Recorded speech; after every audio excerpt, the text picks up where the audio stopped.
Can you see by the dawn's early light what so proudly we hailed at the twilight's last gleaming, whose broad stripes and bright stars through the perilous fight, oh, the ramparts we watched were so gallantly streaming, and the rockets trembling, the bombs bursting in air, gave proof through the night that our flag was still there. Oh, say just that star-spangled banner, yeah, wave o'er the land under the frame, and the home of the brave.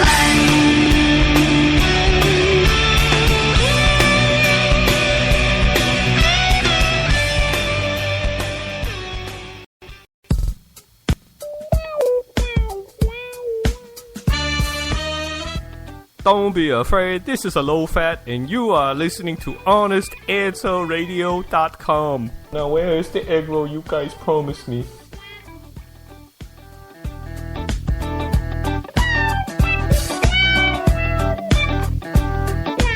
The views and opinions expressed on the Honest Answer Radio show are the opinions of Honest Answer Media and no one else. If you're hearing a syndicated broadcast of this show, don't hold it against the broadcaster. Rather, congratulate them on their openness, tolerance, and respect for the First Amendment to the Constitution of the United States of America. Thank you very much. Well, the sky is falling and it's breaking through. The walls are splitting clean in two. It's coming down no matter what we do, but we can make things better. Oh, children, bend your knees, bow your head, pray for peace, rise again. Oh, my people, bend your knees, bow your head, pray for peace, and rise again.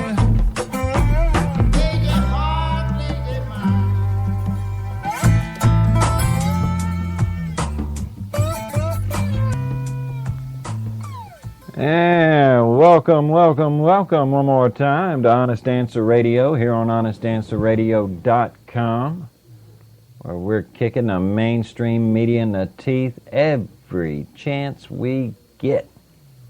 If this is your first time listening to us, I'm going to be the Marty half of your dynamic hosting duo this evening. And so on this Thursday evening edition of Honest Answer Radio, I will be the Casey half of this shindig. Dude, it's Thursday. It is Thursday. All day. And that means there was only one day in between shows. Yeah. And in that one day, the Democrats have received so much mental anguish, existential angst, ontological difficulties. Look, man, on my Facebook tease, for the show, I alluded to the fact that tonight might just be a feisty show. Because, I don't know how the Democrats' blood pressure are right now, but I know how my blood pressure feels. After the past couple of days of, watching the news, I'm ready to explode. I watched that hearing yesterday, the Benghazi hearing. Yeah, you and me both. And I was so mad by the time that was over with, just by watching that arrogant little snit, Mike Morrell, try to explain why he valued the opinion of an analyst thousands of miles away more so than of the people who were on the ground on station in Benghazi. You know what it reminded me of? You and I were talking, this was been years ago, man, years ago.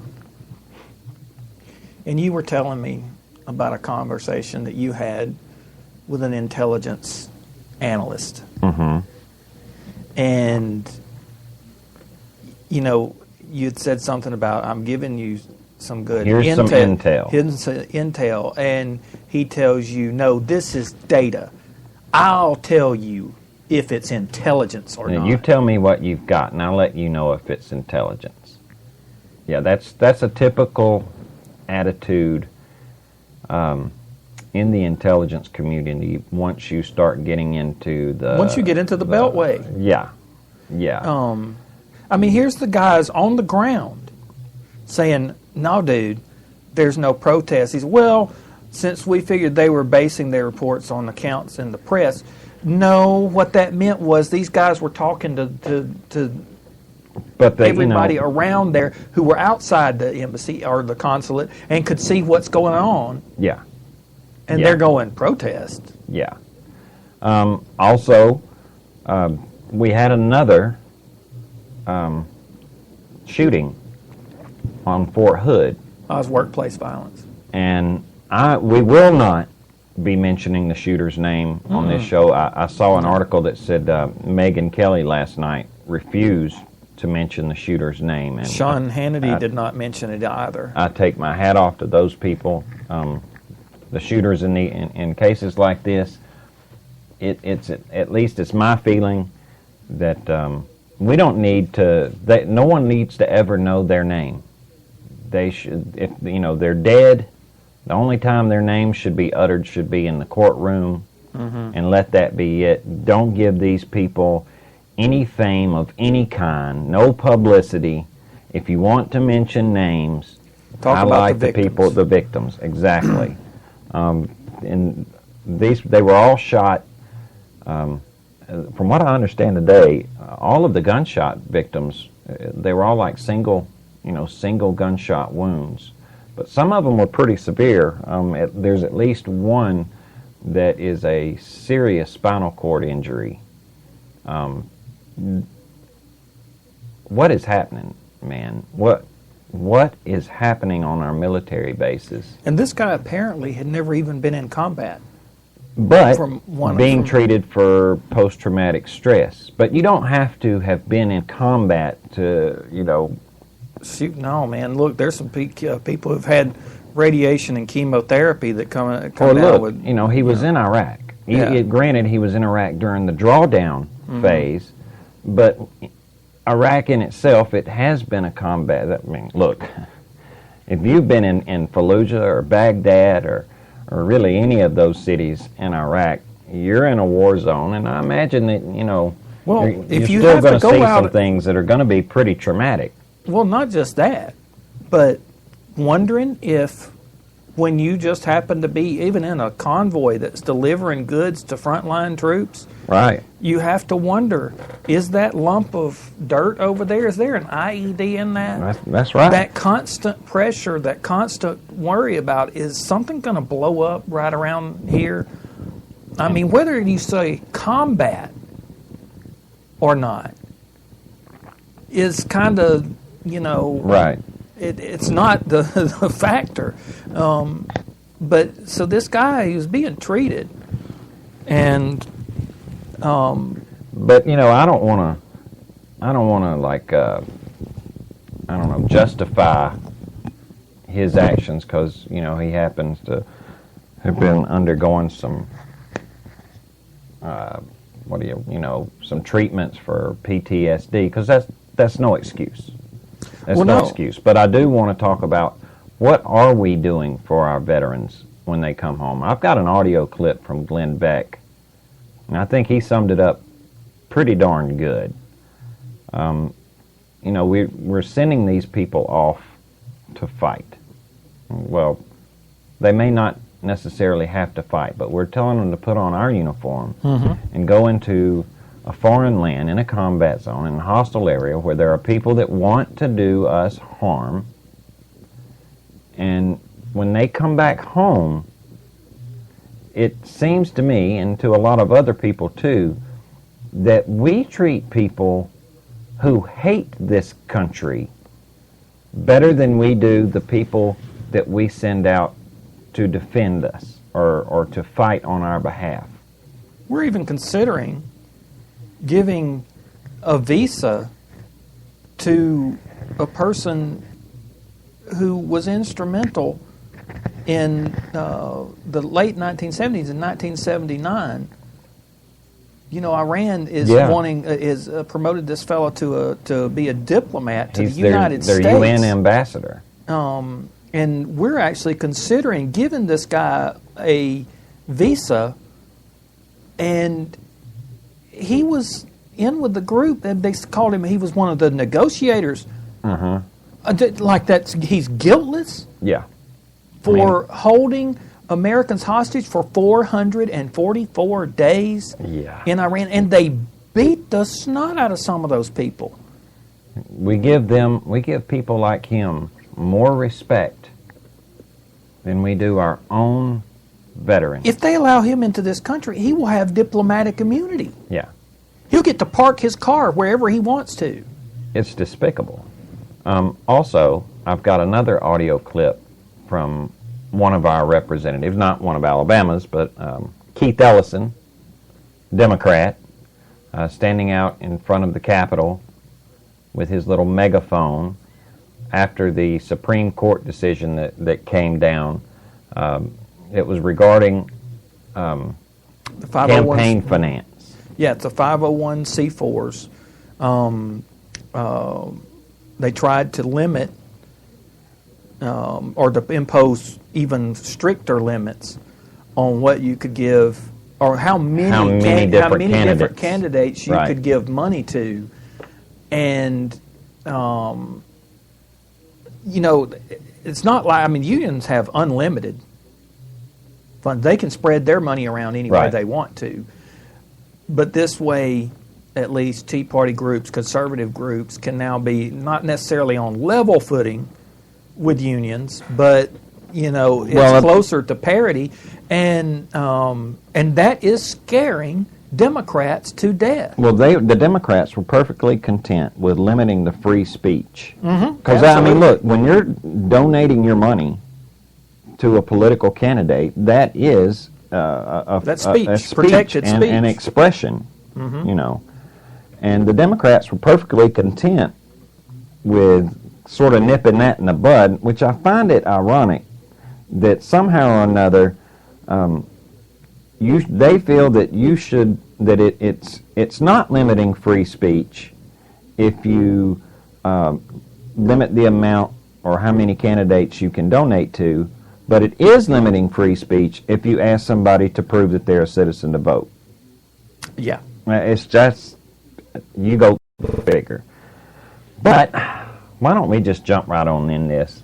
I think I want to start out with Michelle Bachmann questioning Mike Morrell in the Benghazi hearings. And I'm going to start with this one because this is my most lengthy piece of audio. Now, you said you had tried to edit that one down. There wasn't a whole lot of the clip that you could really do a lot of cutting on. No, and the initial clip was only about 8 minutes.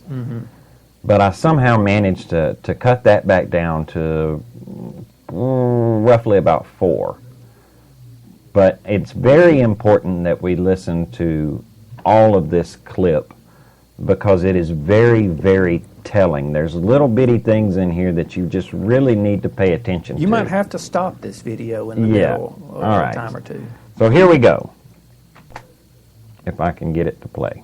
What's really odd here is that the false narrative that was given on Sunday morning, on the Sunday morning shows, somehow strangely added up with the view of the White House 6 weeks before the presidential election that Al-Qaeda was nearly defeated and the global war on terror was over. Everyone on this committee knows that wasn't true, that Al-Qaeda wasn't defeated. Everyone on this committee, both sides of the aisle, knows that the global war on terror was not over. That was the narrative of the White House in the run-up to the presidential election. How weird that ultimately was reflected in the talking points against all knowledge from people on the ground and knowledge this committee had. That's why we're upset, because the American people, from my perspective, were intentionally misled by this administration as to what happened in Benghazi.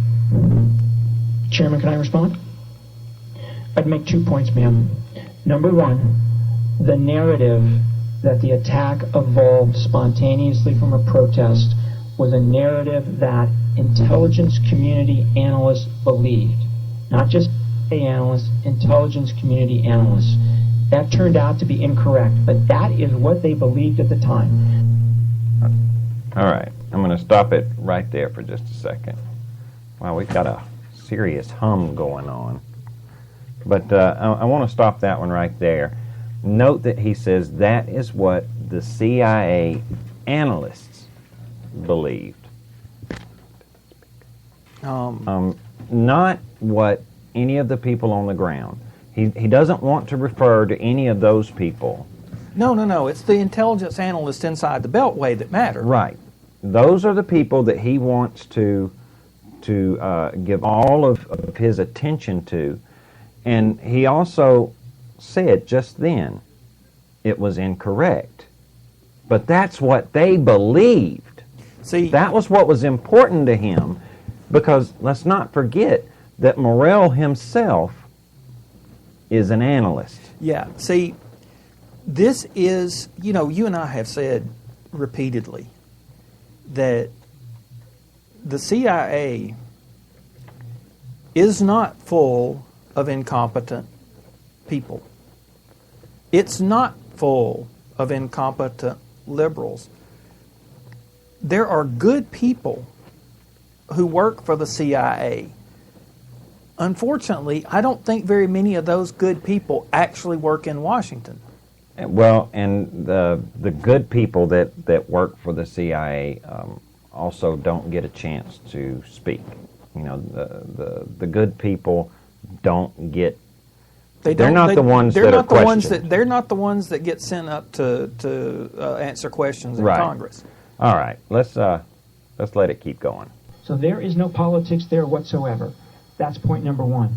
Point number two is, let me actually give you the facts of what the State Department changed in those talking points and what the White House changed.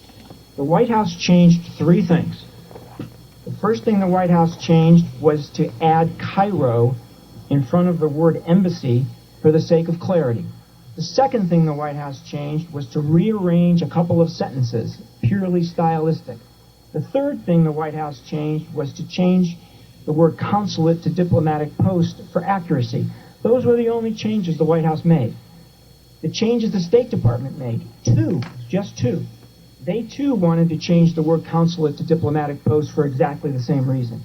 The second change the State Department made was to remove the entire bullet on Ansar al-Sharia, because State Department said it was premature to single out a specific group, and the CIA agreed because the only unclassified evidence we had at the time was Ansar al-Sharia's public statement, which they then retracted. So the State Department and the White House made 5 changes only, all of them, in my view, fairly insignificant. Mr. Morrell, they didn't have to change because you made the changes for them. The changes... That's the point. That's why you're in front of this committee today. You made significant substantive changes for the White House. Whether it was on behalf, we don't know. But we know you are the one who made those changes. Ma'am, if you look at the record, what you will see is the changes I made were fully consistent with what our analysts believed at the time. Period. The analysts that were part of the bureaucracy, not the individuals who are on the ground who had... eyewitness testimony and who as early as September 12th had sent you a cable that it was not a protest, that it was in fact an attack. Those were intentionally ignored. So, ma'am, do you believe that we should have accepted the chief of station's view without question that it was a protest? I believe that the totality of the information was obfuscated and that there was an intentional misleading of the public. Because if you believe that we should have accepted his explanation of what happened, then you also need to accept his view that it could have been the video that motivated the individuals to attack the Wait. Wait. Yeah, could you back that up a little bit? Yeah, I gotta play that again. That's pretty significant. His explanation of what happened, then Obfuscated and that there was an intentional misleading of the public. because if you believe that we should have accepted his explanation of what happened, then you also need to accept his view that it could have been the video that motivated the individuals to attack the All right. Can we explain that? I don't know, because he lost me. Yeah. I'm totally lost there as to... Where did the video come in? Who was he talking about? Yeah. See, that I'll tell you who he's talking about. He's talking about the RSO, the regional station officer there, who was specifically saying, there's no protesters here. Yeah. This is not spontaneous. This is not coming from the press. This is coming from somebody right there Who's on who the is scene. saying that, these are not protesters. So if you want, what Morrell is saying is that if you're going to take his word for that, then you've also got to take his word that this is coming about as a result of the video, which the RSO didn't even mention the video. See, that's what... And he's trying to belittle Michelle Bachmann's opinion there that this guy, that Morrell was intentionally trying to obfuscate what was going on. See, he wanted to say that he didn't make any significant changes there in those talking points. Except that one. And that nobody took out Al-Qaeda from those talking points. But later on in his testimony, or it was either later on or earlier. It was earlier, actually. He admitted himself that he took those the Islamist extremists out of the talking point And the word Al-Qaeda. and the word Al-Qaeda because he didn't think it would be a good idea to leave that kind of language in there because it may inflame the situation even more. Which, there's nothing political about that at all, Marty. Nothing political But about that. it defies all logic as to, one, how could it inflame the situation anymore? Yeah, the ambassador was dead by then. And two, why would you leave out the fact that these are Islamist extremists when they're screaming Allahu Akbar as they're lobbing mortars over into the compound and shooting their... He didn't want to exclude the fact that it could possibly have been, that obscure Mormon branch somehow, or it could possibly have been Buddhist extremists that could come up. He just didn't want to limit it, Marty. That's... Right. Because he's an analyst. But he wants to lead everyone to believe that the changes that were made to the talking points, one, they weren't political, and two, they were just so minor. These changes were so minor that he made that it's not even really worth talking about. Yeah, why am I even here in front of this committee? Yeah. I mean, he wants to make everyone believe that somehow or another these talking points that were given to the, sent to the White House and was given to Susan Rice to go on all of these talk shows to give the American people an explanation about what happened 6 weeks prior to an election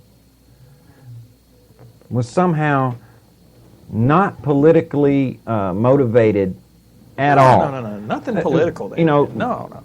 Even though the president only a few weeks earlier, had proudly boasted that Al-Qaeda was dead. On the run. They were on the run, that they had been squashed out, and all because, he killed bin Laden. The president himself killed bin Laden.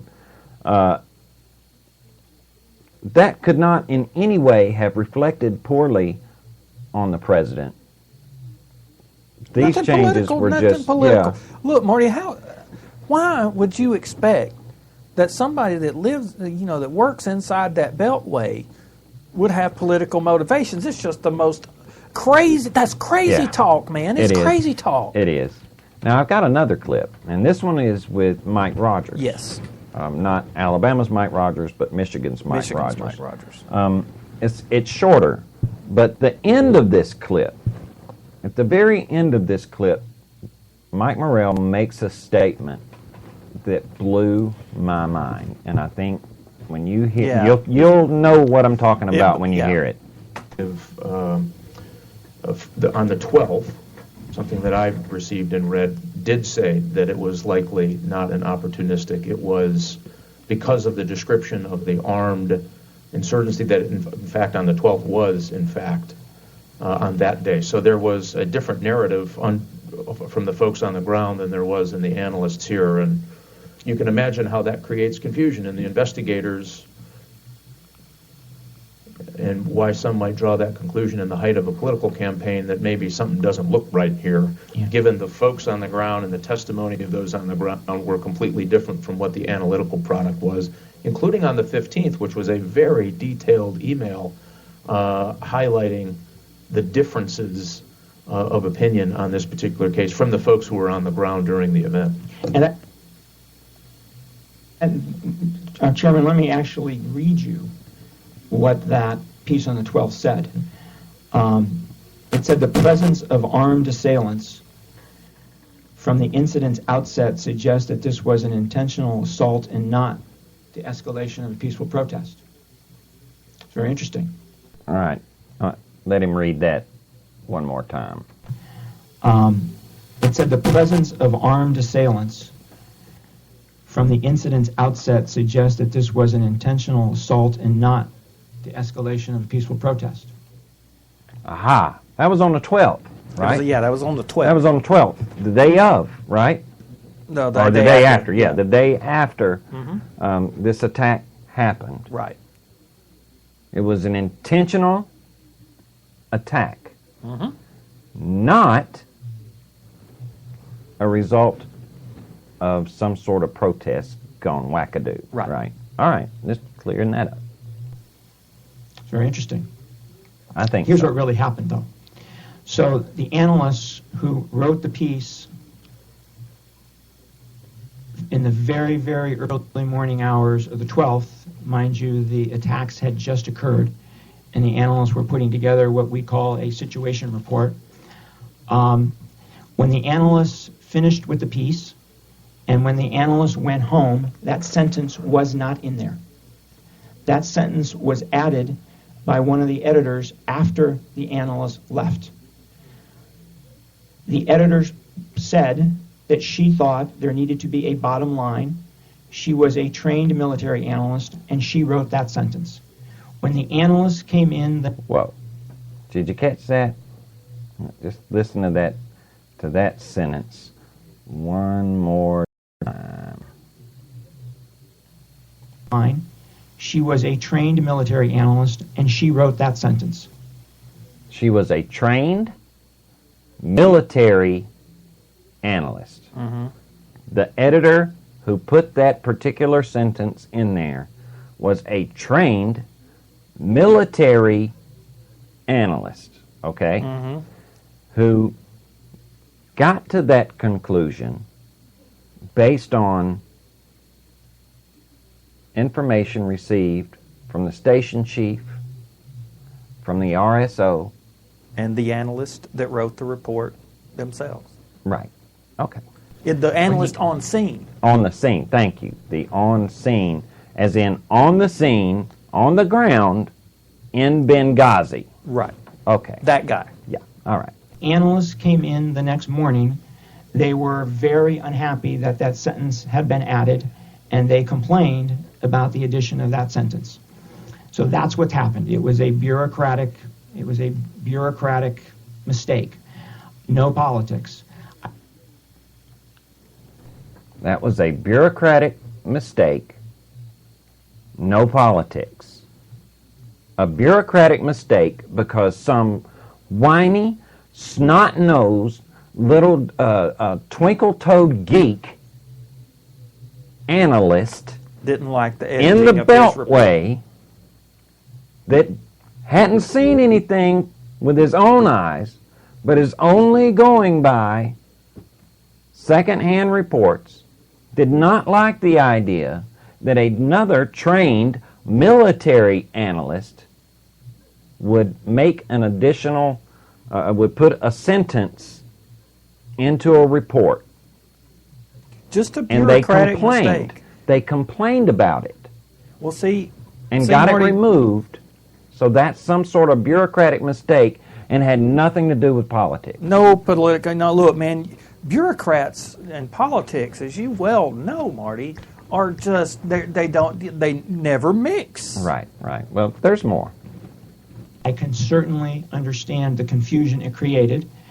And in retrospect, what we probably should have done was when we wrote the piece on the 13th was to make it clear how the language evolved from what was said on the 12th to get rid of that confusion. I agree with you 100%. Yeah, and I'm not sure I'd call it a bureaucratic mistake if the analyst was right.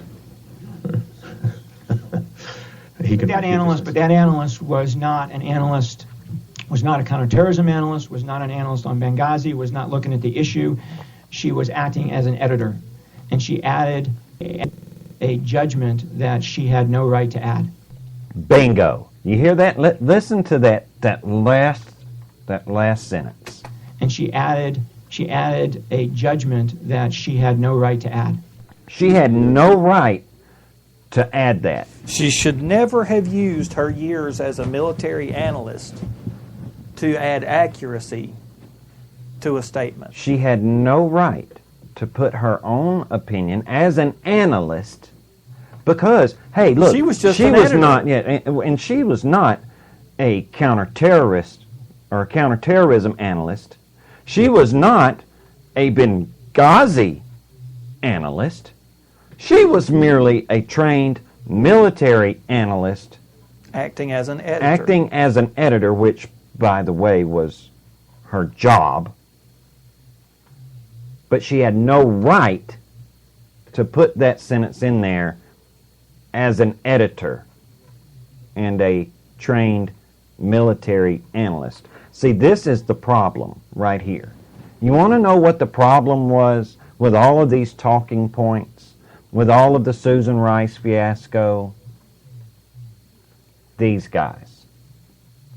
This is your problem. This bureaucracy. It was a bureaucratic mistake, according to this man, which Mike Rogers makes a pretty good point. I wouldn't necessarily call this a mistake if in retrospect you can see she was absolutely 100% spot on. Well, I tell you what, some of my past experience might actually be relevant here. You know, years ago, back in the late 1990s, I had a job where editing, ironically enough, as well as analysis, was part of my job. Now, it wasn't intelligence, it wasn't military intelligence or anything like that. This was a laboratory job. And I can pretty much tell you that things at the CIA probably work about in a very similar fashion when it comes to writing a report. The person that writes the original document doesn't get to edit their own work. Why? Because in that person's mind is what they intended to say. Okay? And when you read your own work, when you edit your own work, you miss your mistakes. Because you're thinking more in terms of what you meant to say. This is why writers have editors. Okay, now I was working in a place that worked under current good manufacturing practices, is what it's called by the Code of Federal Register. And I'm pretty sure that the CIA, they may be working under even tighter restrictions. But Pretty a person sure. that writes a document doesn't get to edit their work. What they do is they write the document, and then it gets passed around to multiple people to correct grammar, punctuation, to reword sentences so that they won't be awkward, so that a report that goes further up the chain is coherent, readable, and and makes sense. And if there is a fact that is left out, it gets stuck in there Right. at that stage. Now, see, I have done this. I have written reports and handed them off to my coworkers to edit for me. They changed my sentences around so that they made more sense. I did this for them. Right. They did this for me. All right. It's a good thing, because occasionally a sentence would need to be added to something I wrote to make a statement clear. Now, this editor, this military analyst, read this report and said, you read this far and it's not really clear what's going on, but one sentence will clarify this whole thing, because this is the meat of it. This is what you're trying to get Right. at in the report. So you put this sentence down at the bottom. This is not the result of a protest. And You know- knowing too that this report that is being edited and that sentence is being put into is going to go to the White House.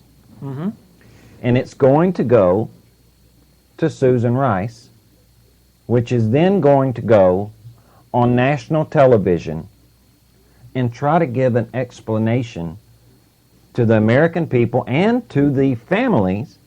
Well, I will say this, though. The military analyst that edited this document probably was, if it was me doing it at that level, I really wouldn't be thinking about where that document goes, because that's not relevant to you as an editor. What is relevant is when it passes across your desk and you are to edit that document, its accuracy Well, that's just is it right the there. important part, no matter who sees it. Well, see, that's Political considerations aside. but that's just it. That's the whole point of it, though. Yeah, exactly. Is that even though, as an editor, she may not have been concerned with where that document was going, but she has to those be concerned. other analysts Uh-huh. that wrote that report, that handed it off to be edited, most certainly had in mind where that document was going to go. And the people who allowed the change, even if the person that wrote the document, even if the person that wrote it wasn't concerned about where it was going to go. See, that's the thing. That person also doesn't get to sign off and say, this is the document, send it. Right. That person doesn't get to make that call. That's made over their head. And see, what happened is, that person, again, the person that wrote it may not have even been concerned about where it was going. They were mad that their report got edited, threw a little snit fit about it, and the people upstairs, up over here, who actually signed off on the document and said this is a true and accurate document, they're the ones that are culpable. That's Mr. Morrell, Right. because it was him. And he still maintains that she had no right to put that sentence on that document, even though It was the accurate it was statement. accurate, and it has now been proven that that was absolutely the correct assumption to make.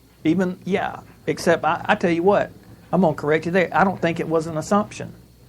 I don't think that analyst assumed. I think that analyst looked at the evidence in the It report. was an analysis. Yes. Exactly. And not an assumption. And his explanation, well, the original person that wrote the document threw a fit, so we just caved into them. Sorry, that does not get you off the hook.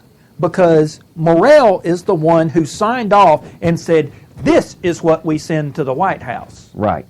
So 'Cause this- it's not a bureaucratic mistake, Mr. Morrell. But he It is knew. your mistake. He knew then, and he knows now, that that one sentence would have been detrimental to the president. But you're supposed to believe, because, Marty, he's a Washington intelligence analyst, and he knows what he's talking about. There's nothing political there. There's no there. Yeah. And why are you even calling me in front of this committee? Yeah. Yeah, he spent his entire 3 hours there before that committee, more or less in outrage that they would call into question his analytical integrity. And they questioned him repeatedly about his preference, for taking the word of these Beltway analysts over the station chiefs and the other people who were actually on the ground there. And he was still adamant that, yes, he would definitely take their word every time over the people on the ground. It goes back to that conversation you and I were having, years ago.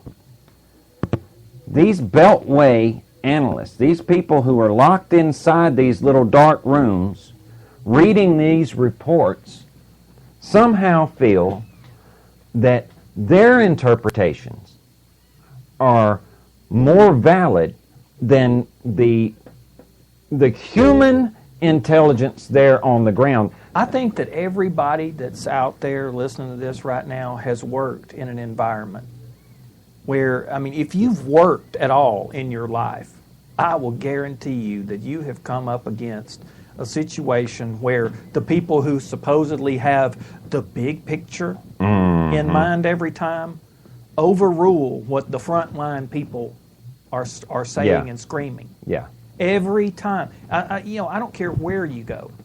Now, I will say that laboratory where I functioned, it didn't function that way. But the implications here are way, This is what is wrong. It's everything that is wrong with Washington in all of our minds. That was all covered in that 3 hour because it's that guy. These guys see the big picture, whereas the people on the ground who are there where it's actually happening, well, you can't trust them. Yeah, like somehow or another, their vision was tainted. Michelle Bachmann, when she was questioning this guy, she repeatedly went back to the human intelligence. Yes. And this guy just kept going right past that. Like, yes, we did have, some human there, but we really had, there were a lot of press reports that were indicating that this was, a protest, a spontaneous protest that just got out of hand. And yeah, there were some press reports that were saying that it wasn't. But, when you couple that with... Yeah, and there were Libyans who were on the ground going, dude, there was no protest. Yeah, if you couple that with the SIGINT that we were getting from our other analysts saying that it was a protest, it really just... We had to go with those. What? This guy spent 3 hours talking around in circles, man. And, all over the news today, you keep seeing these little questions pop up, are we getting closer to what really happened in Benghazi? No, we're not. Because the people who are being questioned, the people who are coming there to speak in front of these committees, they're still going to maintain that they did nothing wrong. And the thing is, they really believe it. Yeah. That's the other thing that just blows the mind. But like I said, man, everybody out there listening to this has come up against this at some point in their life. You can't live to be 40 years old without having to run into that mentality that somehow the central office people know what's going on the ground better than the people on the ground. Right. Because they're big picture people. Right. And, you know, you run into that. Now, I also know that out in the working world, you find places where that's not the case. Yeah.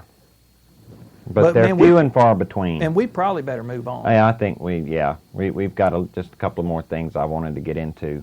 You know, I said I had some audio from Glenn Beck regarding this Fort Hood shooting that we had yesterday. One of the big questions that's been coming up today is, first of all, should we allow our military personnel to be armed on a military base? Now, having served on a military base, you know, it is kind of odd that, you know, they'll send you off to a combat zone, or they, you know, and after years and years and years of training with firearms, they'll let you go into a combat zone, hand you the weapon, say, yep, you know, points you killed, whatever. But when you get back to the base, you can't get anywhere near a weapon. You can't be trusted with That's one. right. There's absolutely, you know, we cannot trust you. And it goes to that, how are we treating our veterans? First of all, as soon as you get back to your military base, distrust immediately. Okay, you just came back from combat. You don't need to be anywhere near a weapon because you just might turn it on your fellow man. But I think it's important to note when this guy was stopped yesterday. You know when his attack was stopped? When somebody else with a gun showed up. Bingo. And it just happened to have been a military police officer. And thank God she was there with that weapon. You know, it was when Abu Nidal Hassan, when he did the same thing, it was an off-duty female military policeman that stopped him too. As soon as these gunmen see someone else with a gun, they almost always shoot themselves right there. Almost always. But yet, we can't trust our veterans to come home and still be armed on these military bases. Yeah, our veterans obviously cannot be trusted to stop a mass shooting. I mean, what are we saying here? We have got to start treating our warriors with a little more respect. I mean, that is the first place to start. Respect them when they get home. And also, when it comes to their, you know, they claim one of the reasons that they don't think that our vets should be allowed to carry their weaponry on a military base is because of all of their mental health reasons, you know, because they may have this post-traumatic stress syndrome and they may turn their weapons, you know, on their fellow soldiers. Well, why aren't we doing something? Why aren't we doing more for them medically when they get home? If we're so concerned with their mental well-being, why are we not offering them the same quality health care that, say, Joe Blow surfer that doesn't want to get a job and doesn't want to work, but he can get on like Medicaid or something like that and get some of the best medical care in the country? How about this? But we send these veterans to VA hospitals and tell them to get in line. Tell them to get in line, and a lot of these VA hospitals and a lot of these VA clinics are subpar, to say the least. How about this? How about we start by treating them with the respect and dignity when they get back home to say, you know what? You've been in combat. I can trust you with a rifle. Do you know some of the issues that they have to cope with might actually start right there? With saying, we trust you. Yeah. I think that some of the issues, the depression, the feeling of alienation, right, it starts the moment that they're repatriated to the United States and they're all of a sudden treated like risky children. Well, listen to what Beck had to say about this. I'll tell you what our forces need. Our forces need respect when they come home. We're sending money to that damn surfer who doesn't want to work. We're giving him money. We're paying for people who refuse to work, who hate this damn country. We're giving all kinds of services to people who aren't even here legally. And yet the people who put on our uniform and go out and fight a war that, quite honestly, I don't understand, you don't understand, I don't think most of them understand. But they do it, and they come back, and they have post-traumatic stress disorder. They have concussion after concussion after concussion. And what do? We don't help them get well. When they come back, we say, go to Fort Hood, and we'll look into it. And then you're just kind of lost in the shuffle. Nobody even knew who this guy was. Do I feel bad for the shooter? No. He shot a bunch of people. Do I blame him? Yes, he was the one who pulled the trigger. Do those people in Washington stand some blame? Yes, they do. Do we? Yes, we do. When I did Rally for America a few years back, what was that about? They said that those were pro-war rallies. They were not pro-war rallies. They were pro-troop rallies. And I went all across the country because I had worked with a Vietnam veteran. And I saw what a society does to a Vietnam veteran.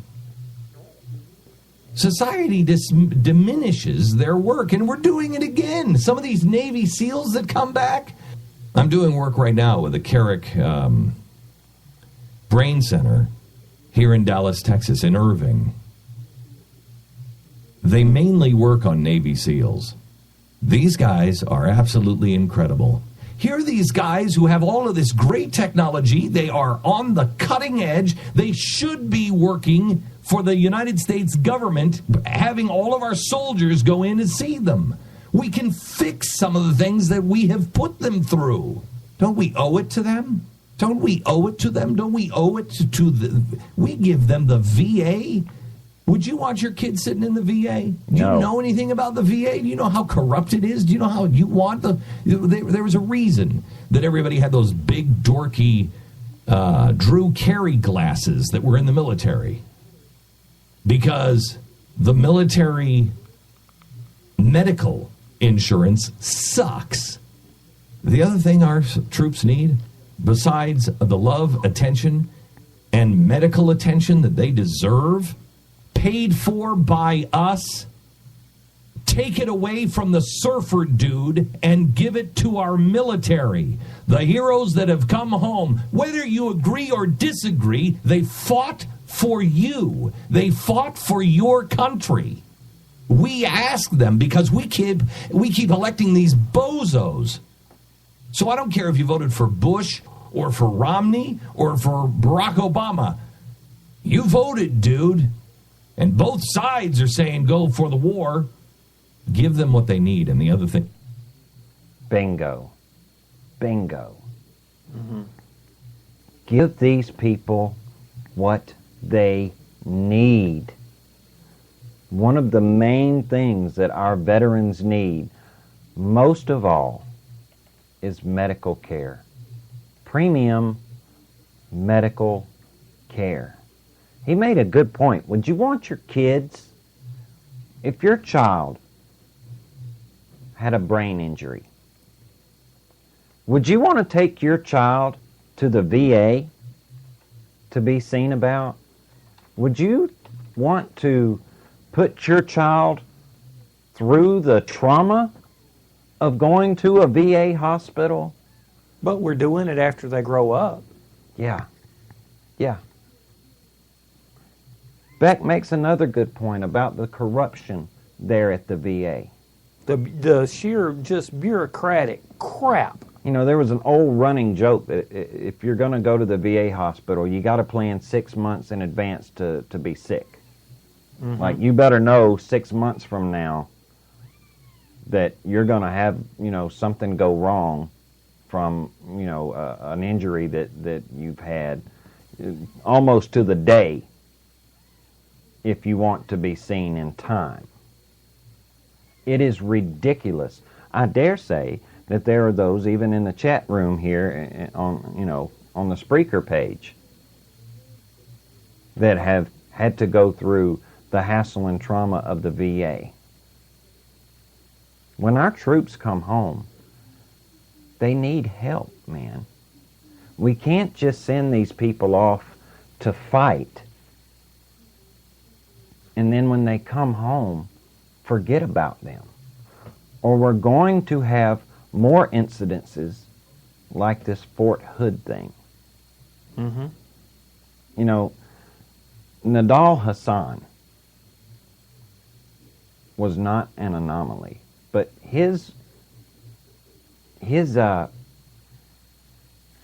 was a terrorist, okay? Mm-hmm.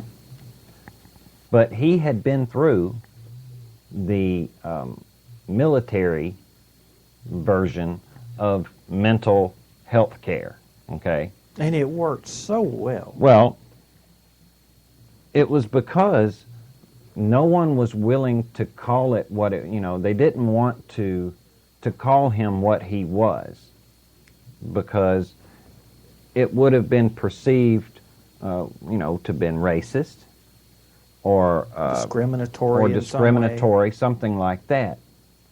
There's that bureaucracy, in our military health care, not just with the active duty, but in the VA too. Mm-hmm. This most recent shooter, why did he go to Fort Hood? Because he wanted to kill as many people as he could. Mm-hmm. Because he knew there wouldn't be anybody there to stop him for a while. That's right. Because can't trust the military with a weapon, man. Not on their own military bases. Yeah. See, that is just absolutely crazy.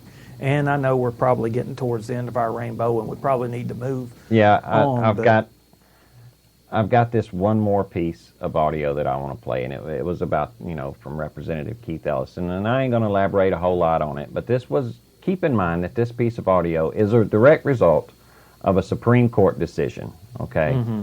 And I want you to listen to the comparison that this guy is given. Do all these things that need done. The American people find them popular.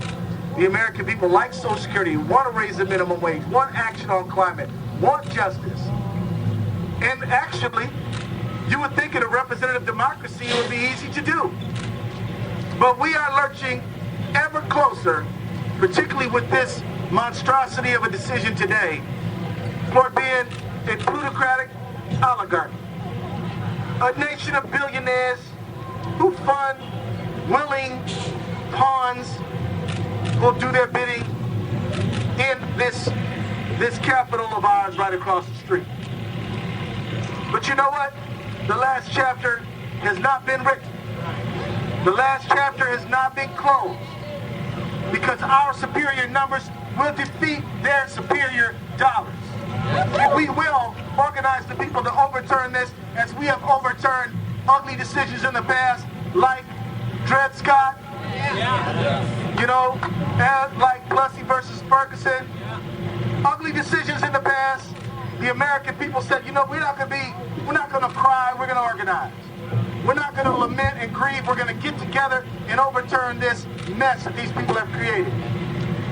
This is not about democracy for the many.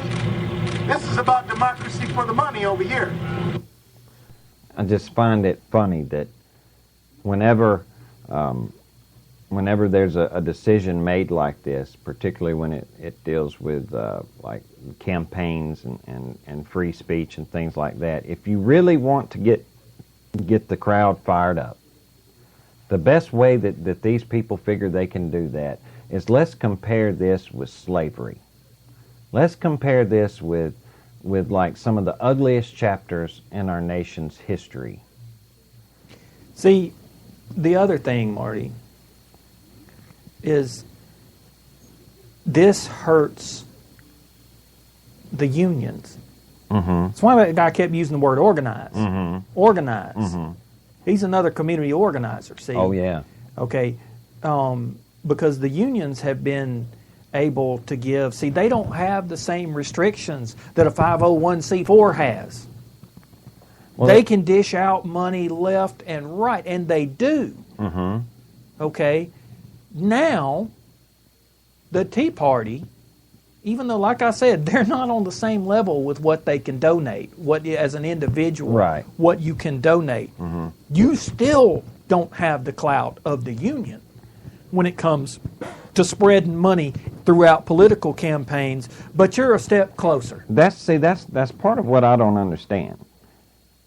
He's drawing this comparison there, saying, you know, that it's not okay for a billionaire to donate billions. You know, if he wanted to donate all of his money to, you know, several different campaigns, his billions are somehow dirtier than the billions that the unions. Right. Exactly. See, now you're onto it. Now so you've hit union money is cleaner. Is somehow cleaner than, say, the Tea Party. See, there's nothing political Americans about you. for Prosperity, like the Koch brothers' money. That's tainted. It's not right for them to spend their money on, you know, several different campaigns. Right. But it is perfectly all right for the unions to do that exact same thing, and in a lot of cases with even more money. But you notice, he didn't even say that. They don't want to mention that part about how their political group can spread the money around. You don't hear them talking. Yes, you don't hear them talking about that, though. They'd rather you not look into that very closely at all. It's all these millionaires and billionaires. Why? One person is not allowed to make a difference, but the unions can. But the unions can. So yeah. All right. Well, look, man, we are at the end of our rainbow, and I think we probably chased the rabbit just a little bit too much earlier because we really didn't get to get into everything like we wanted to. But that's okay. That's okay. I'll wrap this up real quick. Don't forget the little yellow donate button down there at the bottom of the player on honestanswerradio.com. Don't forget the sponsors page. Don't forget to go over to the sponsors page. Don't forget about vaporssouth.com for all of your e-juice needs.